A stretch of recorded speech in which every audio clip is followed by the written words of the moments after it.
Hello. Welcome to Free Spirit Kitchen, the quiet kitchen. Grabbing this moment while it's still somewhat quiet, I turn the fans off so I can show you how I've been doing my sourdough bread.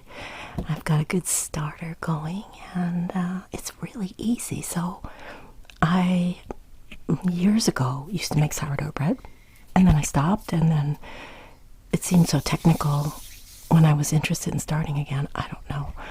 It became very popular, and everybody had a zillion videos, and so I just was making my regular bread, and I still do that as well. But the nice thing is that the sourdough starter acts as the yeast. So this recipe that I have uses only sourdough starter, flour, water, and a little salt. That's it. No yeast, no extra anything, or oil, or butter, or eggs, or none of that. So, and because I worked it out a few times, and it's something I'm familiar with now, I know exactly how it should feel, how it looks, how it rises. It's a long fermentation, but it's extremely easy. So, I'm going to start at the end, and I'm going to show you my most recent loaf. I just put a little foil in it to keep the cats out of it. It's wrapped in wax paper. I don't want to put it in anything waterproof because I don't want the moisture to make it go bad quickly, and you don't want to refrigerate it so it just gets hard. My beautiful loaf. So most people make their sourdough in a cast iron or a Dutch oven or a round sort of thing in a big oven. But I use loaf pans, and I've adapted the timing so it comes out just right. I do need to get a very sharp razor blade or lame or something to make the split because it's a little difficult to do. But I wanted to show you how beautiful this slice is for sandwiches or for toast. It's an excellent toast. Even if the outside seems like a little dry or hard, you just slice it anyway. And when you toast it or warm it up, it's so incredible. Look at this.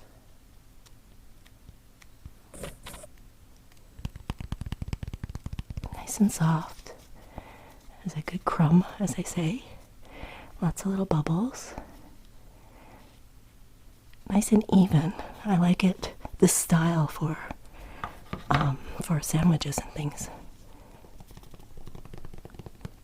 Look at that.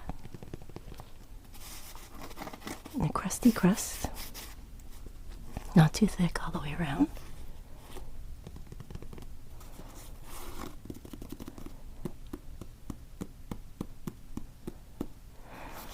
Isn't it beautiful?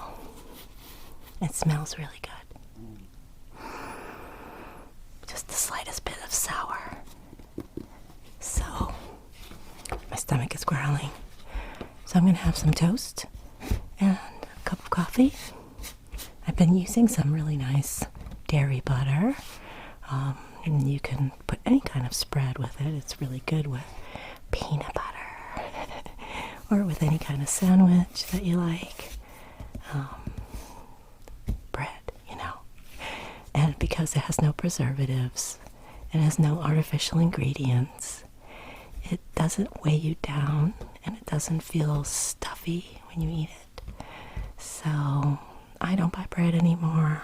Mostly I'll stick to the sourdough because you need to use up your starter because you are continuing to feed it, which I'm going to show you. And so you end up with more than you could use. So I'm always looking for recipes that call for a lot of sourdough starter or a lot of the discard, as it's called. I'll show you about that.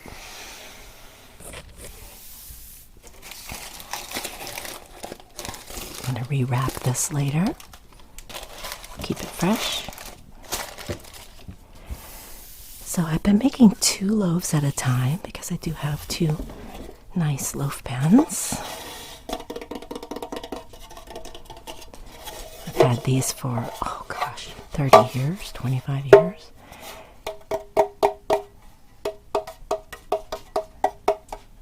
I think I got these through King Arthur, just the flour company.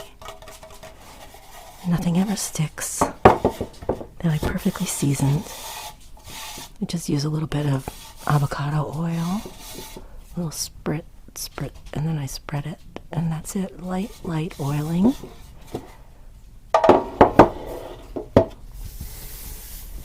And here's my lovely sourdough starter.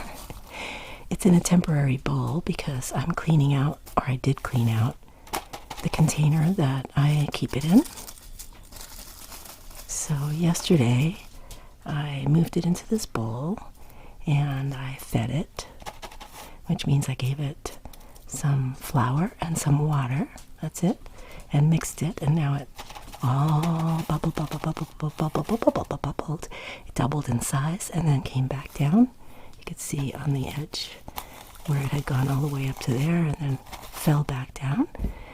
And then I put it in the refrigerator overnight, so I wasn't quite ready to use it. And it stays fine in the refrigerator. It'll just go a little dormant, so you don't have to feed it more than maybe once a week. So anyway, I took it out so it would warm up to room temperature. I'm going to put it back in its little home. But I put everything back in the box so I could show you how it came. I was using jars, but I didn't have anything with a really wide mouth. And the bowl is not ideal for long term. They have all kinds of different containers that you could buy online, you know, and in the stores for sourdough, but I like this one. It's glass. It came with very clear directions for getting started from the very beginning, how to get your sourdough started nice and bubbly and fed, well fed, so you can start using it, but I had already passed that stage, so I don't really need that part. But here's what's in the box: container and a spatula. Alright, I took out the packing material, so I don't want to move it too quickly and break it.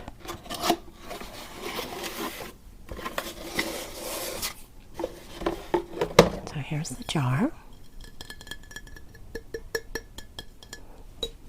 Nice and solid. It's 36 ounces. It says here. 36 ounces. And on the side, I have put the thermometer, adhesive thermometer. So in the house, in the corner there where it's been sitting, it's between 74 and 76 degrees. Yeah, 76. So you definitely want to have your sourdough starter a little bit on the warmish side so it continues to be active. So when it's in here and it's been in the fridge, then I can tell when it's ready to be used because the temperature goes up. And on this side is the measurements. It's kind of hard to see with the reflections, but there's the measurements on this side. And then there's also a line here, and it says last fed on. And then you take this little band, a little bit stretchy, and it has the days of the week. Let's see. There's the days of the week and the times of the day, AM and PM. So you put this over the jar, like so. You put it down to the level of your sourdough starter so you know how high it was. So you could tell if it has doubled and gotten active. And then here where it says last fed, I would put it to the day of the week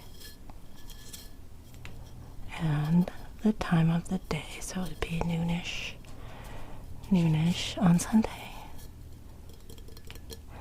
And so it helps me keep track of what I'm doing and when I did it. And then it comes with a lid that screws on, so if you want to put it in the fridge, you can just close it up completely.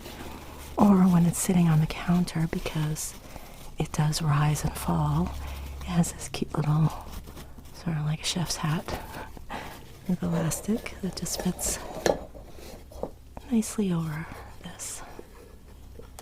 Yeah.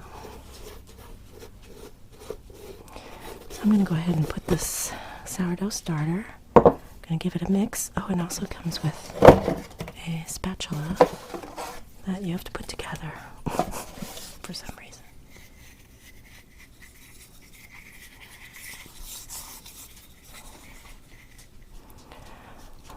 And it's always good to have a silicone spatula so you could scrape down the sides of the very messy jar that keeps your sourdough starter. It does get messy, so that's why I transfer it to a bowl sometimes and clean everything out. Start fresh. And it comes with this nice little starter kit instructions, which explain how to begin and how to continue feeding your starter. I'm the expert now, of course, so we keep that to the side.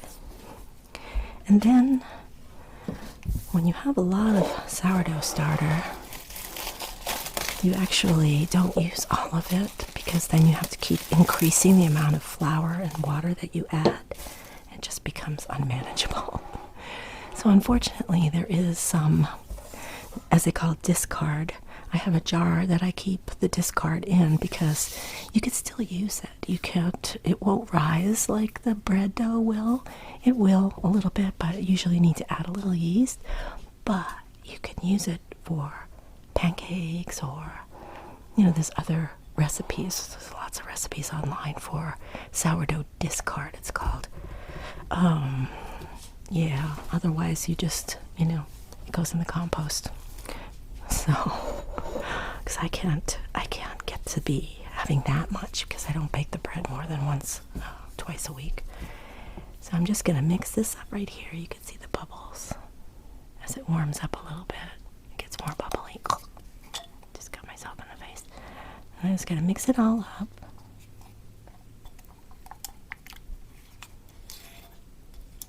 And I'm going to pour just part of it in. Usually they say that 100 or 200 milliliters, but it's not really that much, so I always end up putting 300. Pour in there. Okay. I'm going to scrape this off. Whoops. It's very messy. And when it dries out, it kind of hardens, so you got to be careful about the sink and the drain and everything. I like to run a lot of hot water with it. So here I've put the marker on the edge of the liquid. And then I'm going to, I'll probably move it because I'm going to add flour and water right now. I'll put the rest of this to the side. So I'll probably make pancakes or something. Okay, so now, where's my flour? I need my flour. So I use bread flour.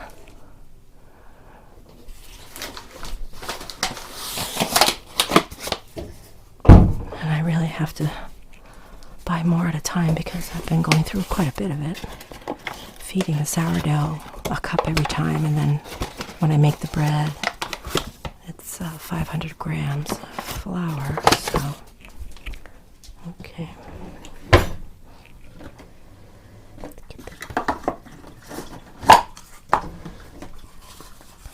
Write down. Okay, so, there's actually a formula that says if you have X amount of starter, you add X amount of flour, but I really this is what I've been doing. This is enough to get it very active again.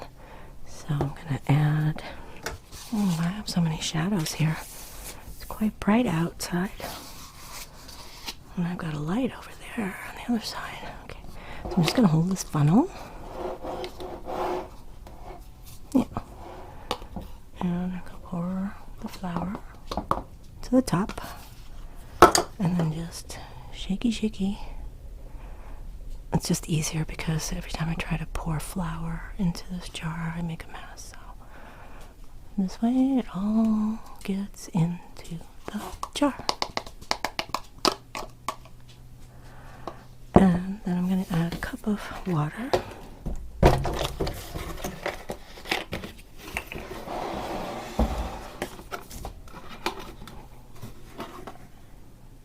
More or less, you want to end up with a slightly thick pancake batter consistency.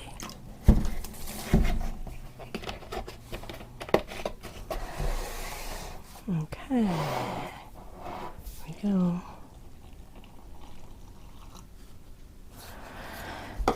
And then you can use a whisk or a fork or whatever you like. I find that the spatula doesn't work very well.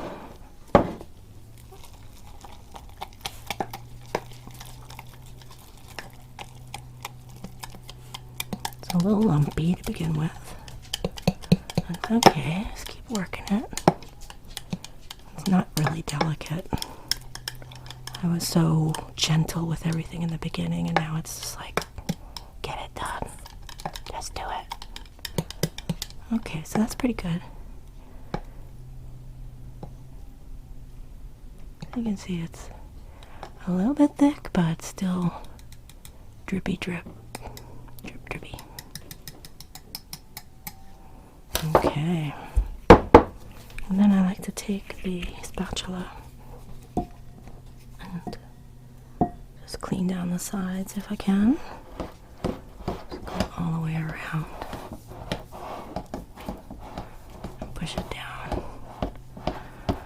Doesn't do anything bad if it's there, but just aesthetically. I just finished cleaning this. Okay. Now I'm going to wipe the side a little bit.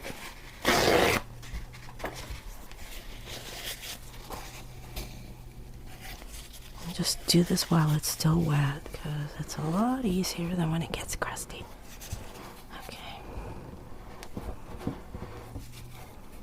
Okay, not bad. There we go.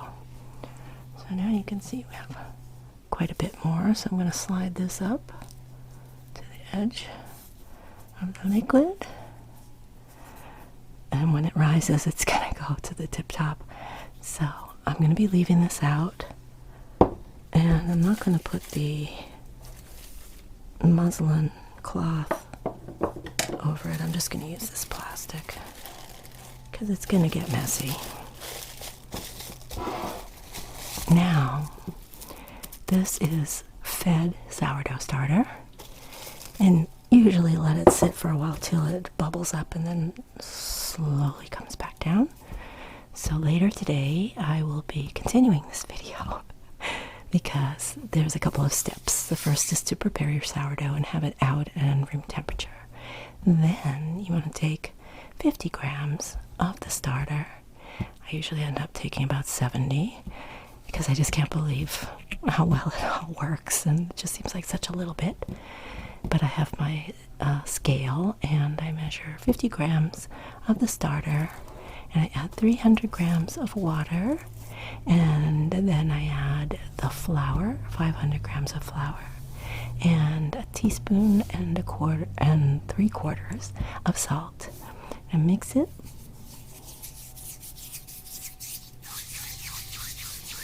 Until it's all shaggy and kind of dry a little bit. It gets a little bit sticky, but you just keep pulling it up and pulling it up. You don't have to knead it or anything, just mix it well, kind of shape it a little bit and put it back down on the bowl, and then leave it covered for an hour. After an hour, then I'll show you how to stretch one side of it and fold it over itself, and then turn the bowl quarter, stretch it out again, fold it over. You do it all the way around, and you set a timer for 30 minutes, and then you do the whole thing again, and then you form it into a nice little ball, and by that time it's soft and stretchy and smooth, and you just leave it in that bowl, and you cover it over, keep it in a warm place, and you let it ferment for 7 to 10 hours. So I usually like to feed the sourdough in the morning, let it sit on the counter during the day. In the evening, well, later on, like around 8 or 9 o'clock, I'll do the process of mixing. That's when I'll pick you back up again.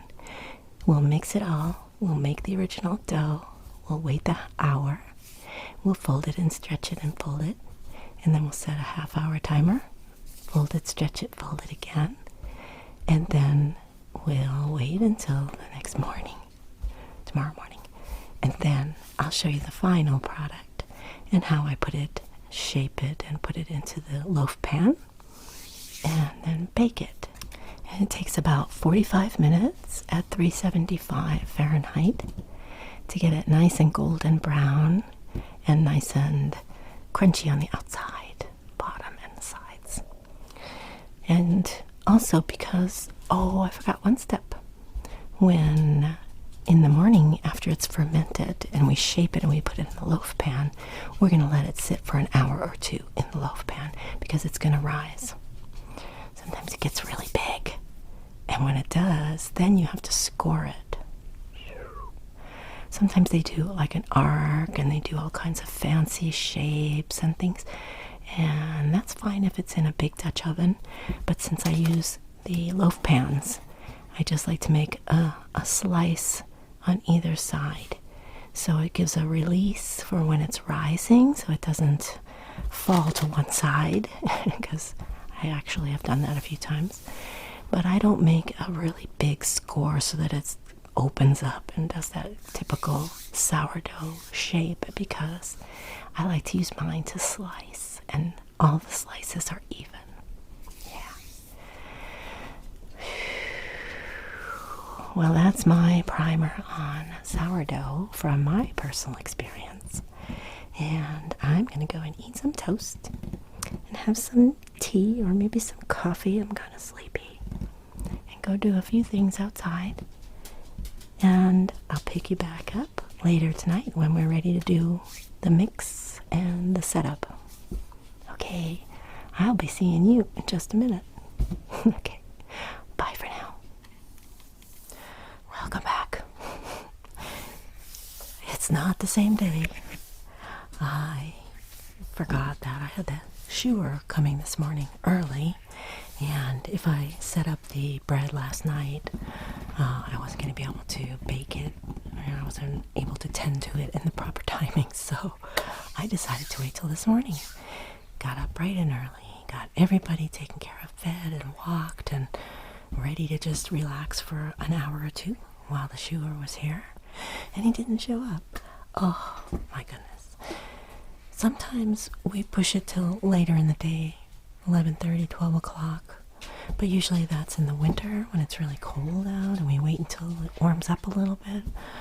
But in the summertime we go the other direction, and he's usually here between 6 and 7 because it starts getting too hot. So, being that it's quite nice out, I was expecting him early. Perhaps he's still coming. I have no idea. I text him. I haven't heard back. He's been so reliable, so I just hope nothing's wrong. But I'm going to do this now. I'm going to set this up. And in 1 hour, I'll need to check it and move it and turn it and do stuff. And then I'll set the timer for half an hour. And then hopefully he won't be here in the midst of that, because I like to be there with the horses when he's working on them, so I can ask him questions and see how the feet are doing. All right, let's get going. So I ended up putting the cute little hat on, and you can see all these bubbles here. This had risen quite a bit and then dropped down. It went up to about here and then dropped down, and now it's ready to be used. I left it on the counter just at room temperature so I wouldn't have to warm it up again. You can see all the bubbles.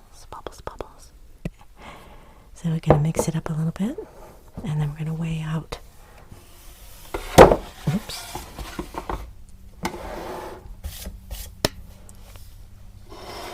And then we're going to weigh out 50 grams. Let's see. we can use, I like to just use something small, a small bowl. I have a lot of dishes to do, I have to be honest. All of my big bowls are, I've been using them to be baking all this stuff. So today we're using my last big vessel in the house. Okay, so turn it on. I'm going to set on grams, and then I'm going to put this on, 116 grams, and then I'm going to zero it out, which takes away the weight of the container.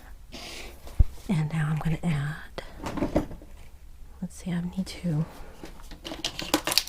those anyway. What else do I need in here? Some sort of stirring thing. Okay, use this big one.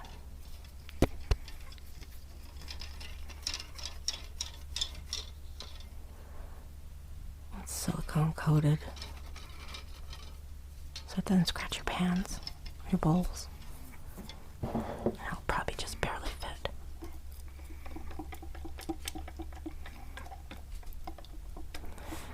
It's very active. Perfect consistency. Okay. Gosh, I have to do a lot of dishes today.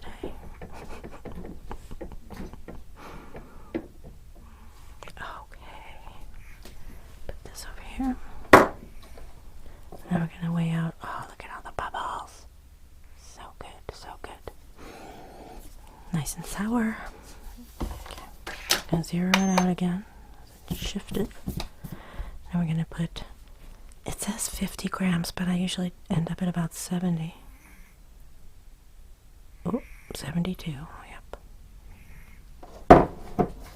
I always do by weight because then the proportions will be right. So, not quite half a cup. Alright, set that to the side. And then we're going to measure 350, put it to 0, 350, I think I said 300 grams of water, but it's 350. So place that on there, zero it out.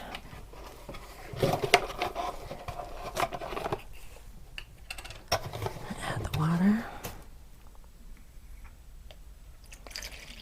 and you might need more or less of this, so you don't just throw it all in all at once. 348, 352. Okay, that's about my usual.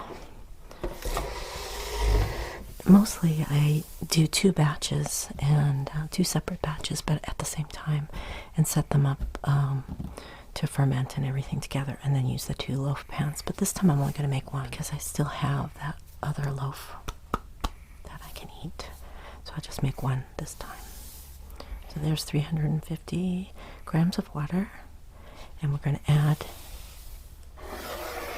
the starter to the water.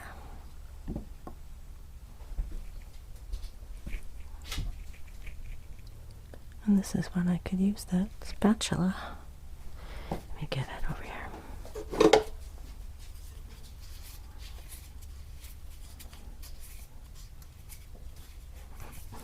Still has flour all over it.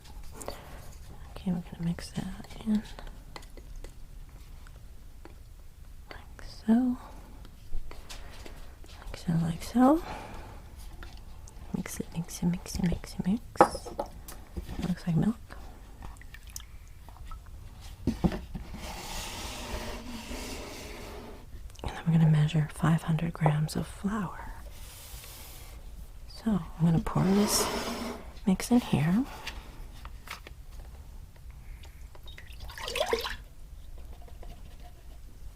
Because I need to use this measuring cup. Everything else is in the sink. So let's put it all back to 0, and we're going to do 500 grams.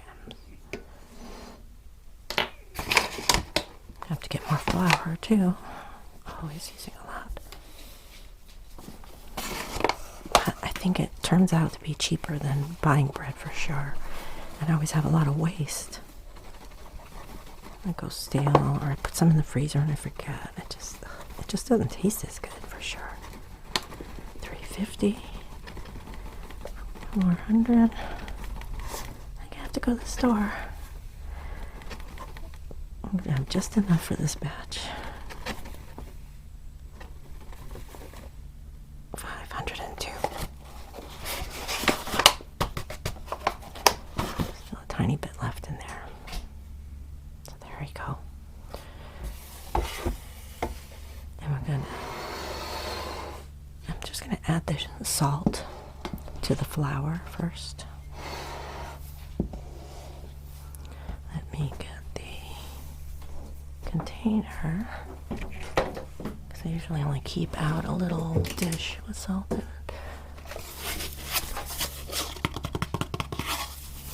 Martin's iodized sea salt, naturally evaporated from Utah's Great Salt Lake.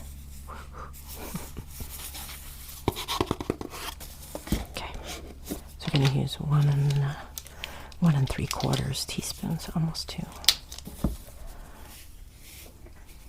They actually give weights for this as well, but for some reason it doesn't really register on that scale. It's just too light. Oi! That was a full one. Okay, I'm going to pour some in my hand. Got out of control there. Alright, we're going to just put this in the cup. Alright, keep my salt to pinch while I'm cooking. Put a pinch of salt. Okay, done with that.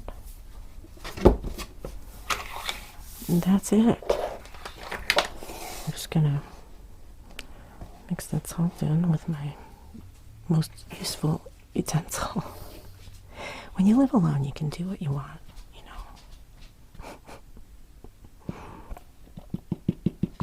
Okay, now I'm just gonna mix it in. Just see how easy that was. Water, starter, salt, flour. The most difficult part is just weighing it. And that's actually fun. I like it. I'm a biologist, you know. I have my degree in Bachelor of Science in Biology. I've always liked, stuff like that. Mostly in the natural world, but I like gadgets and measuring and all that data stuff. Research, too. Okay, now I'm just mixing.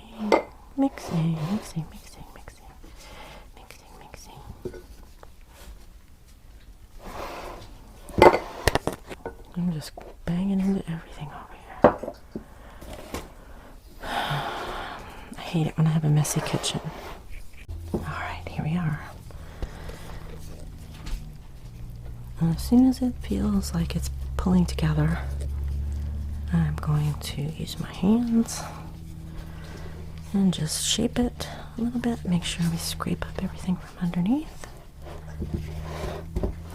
At this point, it is good to use a spatula because it is pulling the dry stuff off the bottom pretty well.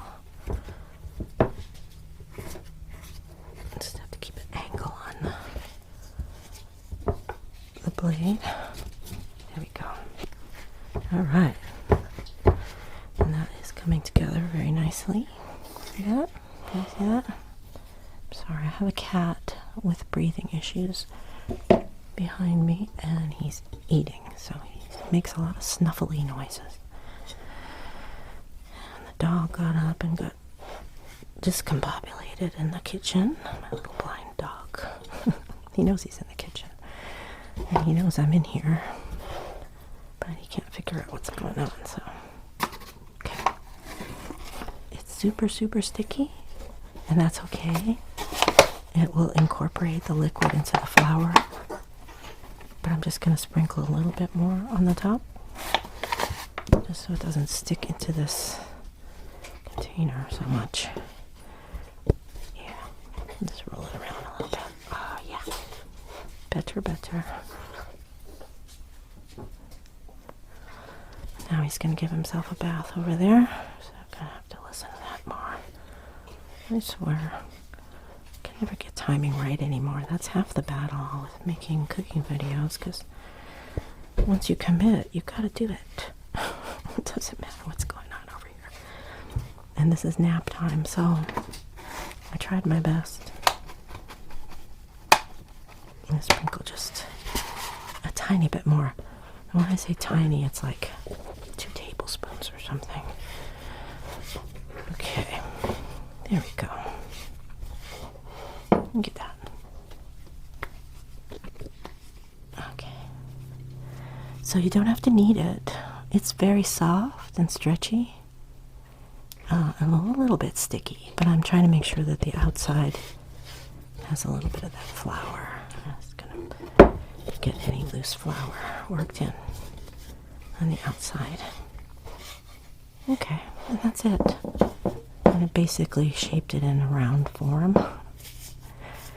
I haven't used this container before, so we'll see how it ferments in here. But I'm going to cover this up. I'm going to leave it for 1 hour. I'm going to set my timer. My dirty hands. I can wash my hands.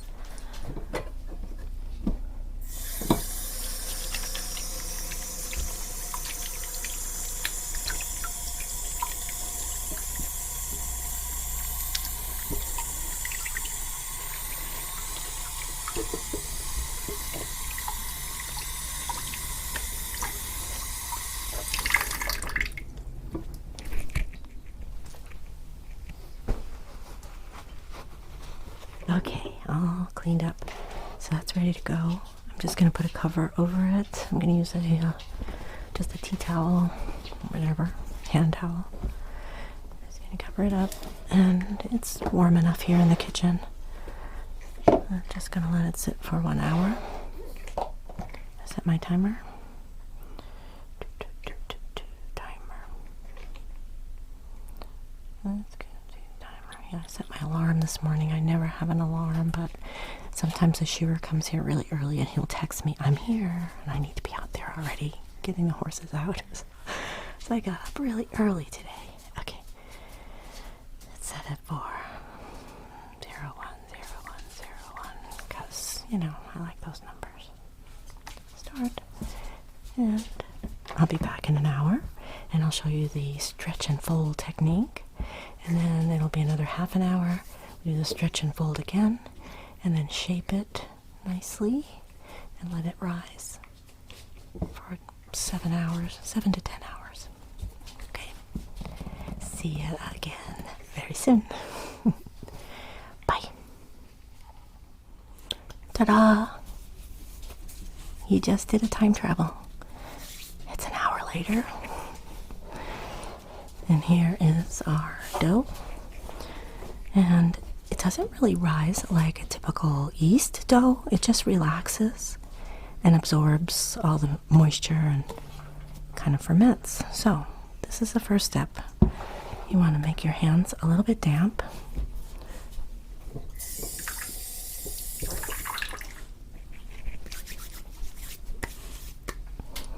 Not too wet, just a little bit so it doesn't stick to you. Pull it away from the bottom. The other half will still be stuck. You just lift it up. It's gooey and fold it over itself. Turn it a quarter. Work your fingers under to get that loosened from the bottom. I hadn't used any oil or anything. Pull it up and over itself. You can use a little bit more flour if you want, but I find just keeping the hands wet, it's okay. And this is the third one. Get a good grip under there. Stretch it up. If it's not sticky enough and it doesn't stay on the bottom on the other side, you can just hold it while you pull this side up. It's okay. Okay, here we go. Last one. Up and over. And that's it. And then I gonna use a little bit of flour on the tacky part.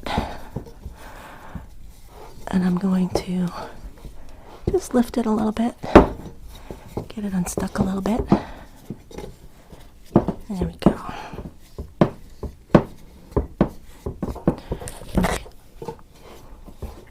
Okay, it's looking good. Got a good squeeze and release elasticity. And now we're going to do the same thing. Oh, no, not the same thing. We're going to do the same thing in 30 minutes. So I'm going to set the timer for 30 minutes. I'm going to leave it covered again at room temperature. And by the way, I finally heard back from my shoer. He's going to be here in about 20 minutes. Of course. So I'll get him set up with one of the horses first, and then and he'll just keep an eye on her while he's working. We just put the lead rope on the ground, and she'll stay there. And then I'll run back in here and do my second stretch. So, okay, so let's do this. I'm gonna set it for 00, 30, 30. Start. Okay. See you in 30 minutes. All right, here we are again. Second time to flip it. Definitely squishy. Okay. Damp hands and a little bit more flour, tiny bit, a spoonful or two. Okay, I'm gonna start in here. I'm gonna lift it and pull it over itself. Quarter turn and pull it and fold it. Quarter turn, lift up the side, pull it up. It's starting to break a little bit and over itself. One more time. See, it's starting to get harder. And fold it over itself. And now I'm just going to shape it under itself a little bit, like a turtle shell. Just pulling it under a little to round off the top. Make it smooth, and now I'm going to leave it. Okay, now it has to, that's it. Then it's going to sit. Did we do two things? Yeah, we did twice. Okay, cool.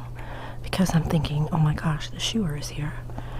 And I'm not going to be able to leave and come back in.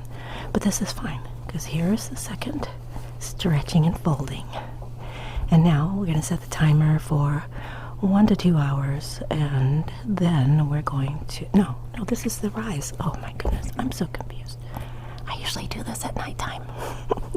And then I just leave it until the morning.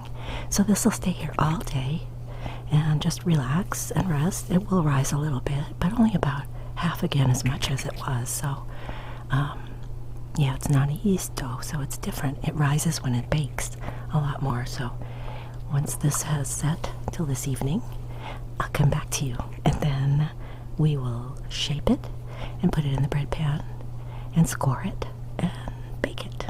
And then enjoy it. Okay, out to girls. Get their shoes on. Okay. Are you still there? It's been a long day, and the bread has been fermenting. And now we're going to shape it and put it in the pan for the final step. One more rise for 1 to 2 hours, depending how big it gets. Doesn't need to rise a lot though. So I'm going to prepare the pan with a tiny spritz of avocado oil, cooking spritz. Then just put the tiniest bit on the bottom.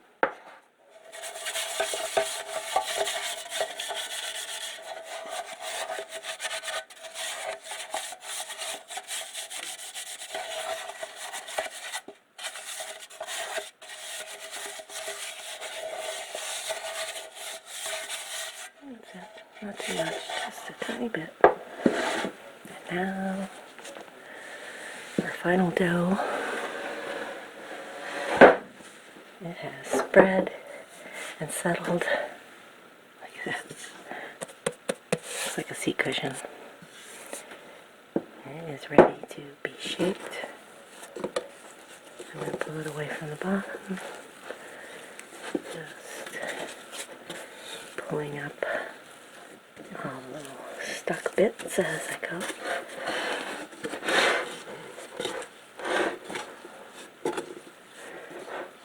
Go. Don't worry, it does get a little dry on the top, but I just roll that in a little bit. And I'm going to put down a little bit of flour. Again, just another tablespoon or two. Plenty. Spread it out.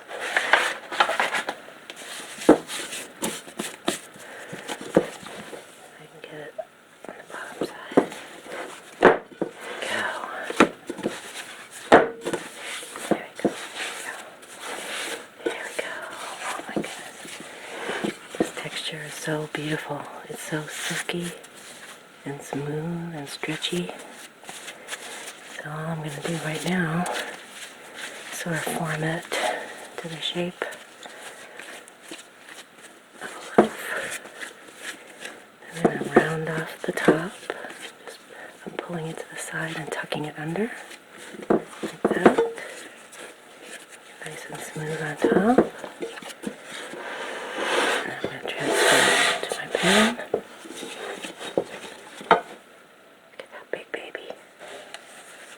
Big marshmallow. I'm just going to lift it and pull it into the corners a little bit. It'll fill in itself pretty well. You can see there's some bubbles in there. And now it's going to sit for 1 to 2 hours, and then I'll be back with a final step, which is to bake it and eat it. Okay, so leave it here, put the towel back over, and we'll just let it rest, do its thing. The oil pack.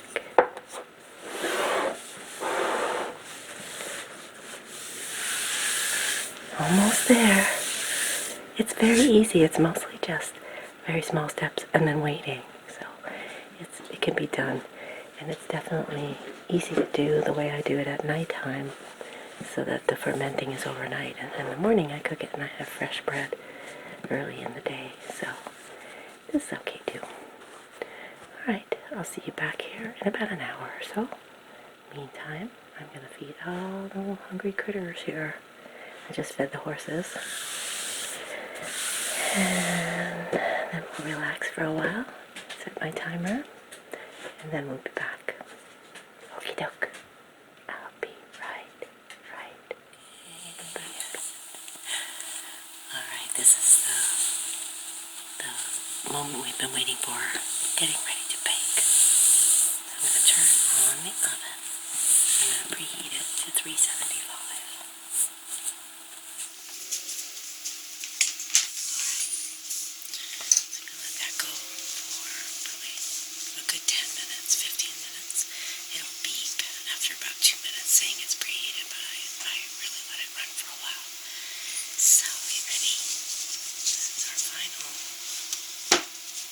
Before it goes in the oven. It's almost completely to the top. Get some bubbly bubbles. And it's looking very good. Very happy. It's still nice and soft. And it's going to rise as it bakes. And since I don't want it to get too tall and then sag over to one side and make very uneven slices, I'm going to put a little score on either side. And this is the sharpest knife I have, but I really need to get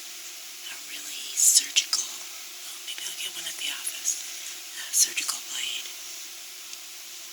This is so poofy, so you can't really cut very well. So I'm just gonna kind of drag the knife tip through just a bit on both sides. Kind of like a little stabbing motion. Oh, see, it's telling me it's ready, but it's not. Okay. So just enough that it has a place where it will release pressure. Kind of. Until I get my other device. Here it is. Alright. It's going in the oven for 45 minutes. And then I'll be back to show you and to share a slice with you. Alright? I'll see you very soon. One more time. Okay, here we are for the grand finale. And there she is. Look at that beautiful, beautiful loaf of sourdough bread. Gorgeous. Nice and crusty. And definitely has the good, oops. This is very, very hot. Has the golden crust. Beautiful shape. And you can see that one of the splits actually opened, but did kind of fall to the side here. And the other one didn't split. So it did get a little misshapen because it didn't really relieve the pressure. But that's okay. I think it's going to be good. I guarantee it's going to be good. It's going to be so good. But right now it's very hot. So I'm going to tip it out of the pan.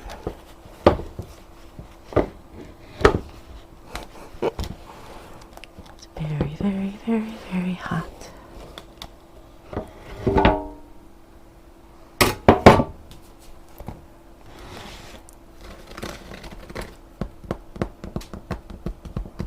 What a smell. Oh my goodness, here we go. Fresh hot bread. Oh.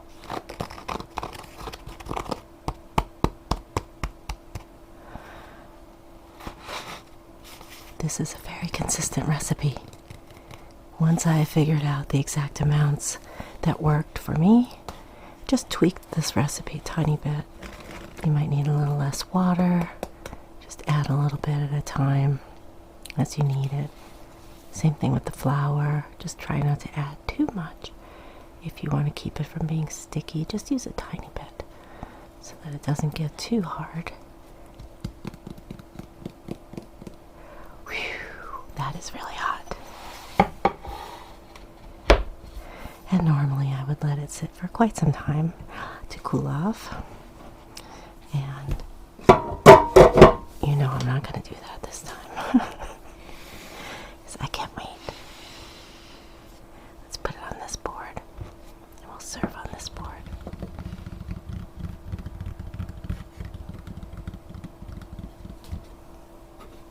So I have a serrated bread knife, which will help. I'm gonna have to hold it with a pot holder. Keep from burning myself. I'm just gonna cut the end off. Let's get closer.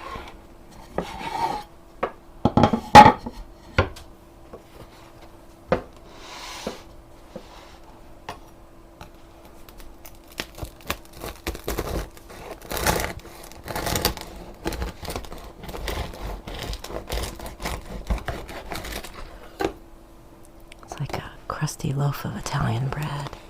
Ah, perfection. Perfection. You see the steam rising. It's very, very, very hot. Just leave this here for a second. Yeah, very successful.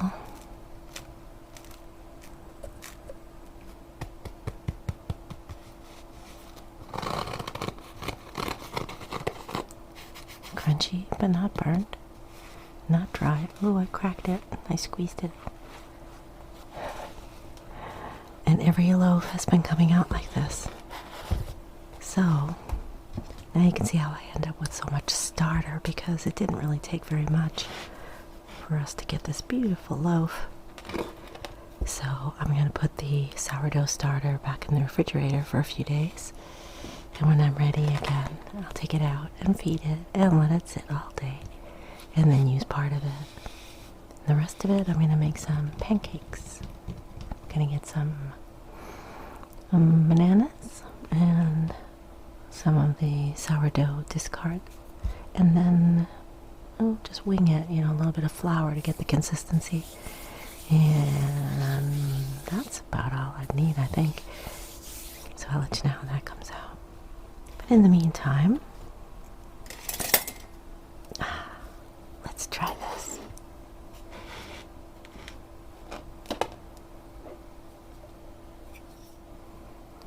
One of my favorites, wild blueberry preserves. Wild blueberry. When I was a kid, we used to go pick blueberries when we used to know places that still had blueberries growing wild.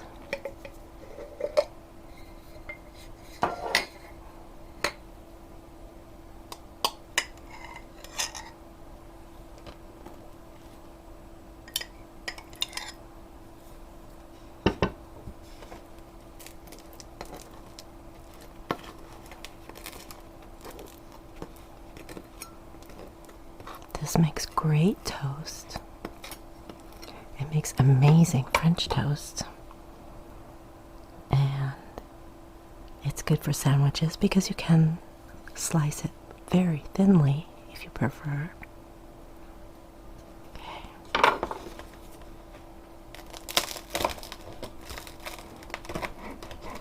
That is a crunchy crust.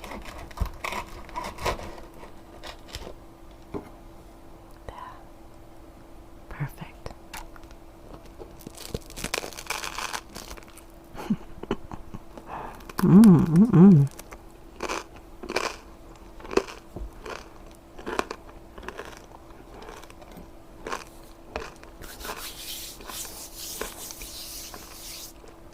Super crunchy and soft and fragrant in the middle. Just a little bit of sourness. Delicious. Absolutely. 2 thumbs up. Alright. I'm going to let this cool. I'm going to lightly cover it with foil overnight just till it cools out. I'm going to leave it open on the ends just to cover it up. And then I'll keep it in wax paper like I showed you at the beginning. Okay, I've been eating a lot of bread lately, now you know why. I hope you try this. You don't need a bread maker. You don't need a fancy Dutch oven or any container like that, just a loaf pan. And the ingredients, you can get sourdough starter a lot of places, but you can also make your own. I think it goes very well here because I do a lot of baking with yeast, and sourdough starter basically is like wild yeast, it just ferments itself. So it's still kind of a mystery to me. I'm certainly not a professional. I have not mastered it. I've only mastered this loaf. This is good for me. I like consistency in baking because it's very difficult. So enjoy it if you make it. Let me know, please. And I will talk to you later. Look at this adorable little baby. He's my little baby Bo.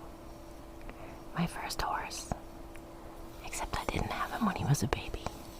But I imagine he looked like this. His little legs curled up under him.